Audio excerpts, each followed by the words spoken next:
वकिली क्षेत्रात येणाऱ्या नवीन वकिलांसाठी देशातील पहिल्या ॲडव्होकेट अकॅडमी आणि रिसर्च सेंटर महाराष्ट्रात सुरू करण्याचा निर्णय महायुती सरकारने घेतलाय। त्याचं भूमिपूजन नुकतंच नवी मुंबईतील तळोजा येथे देवेंद्र फडणवीस यांच्या हस्ते पार पडलं।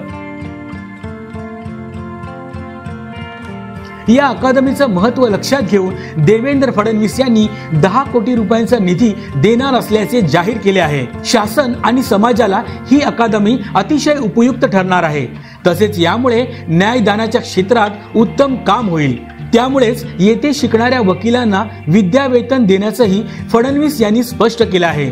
चांगले कायदे बनवण्यासाठी या अकादमीची निश्चित मदत होईल। त्यासाठीच महायुती सरकारनं हा निर्णय घेतलाय।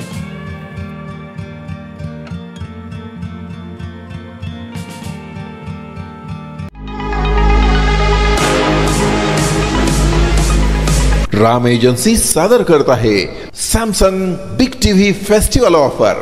ब्रँडेड इलेक्ट्रॉनिक वस्तूंच्या रूपाने सजेल आपले घर सुंदर। त्वरा करा, ही ऑफर राम एजन्सीच्या तिन्ही शोरूम मध्ये 14 सप्टेंबर पासून मर्यादित कालावधीसाठी उपलब्ध। शाखा मार्केट यार्ड, नवी पेठ आणि Savedi, Ahmednagar. Celebrate new era in AL entertainment.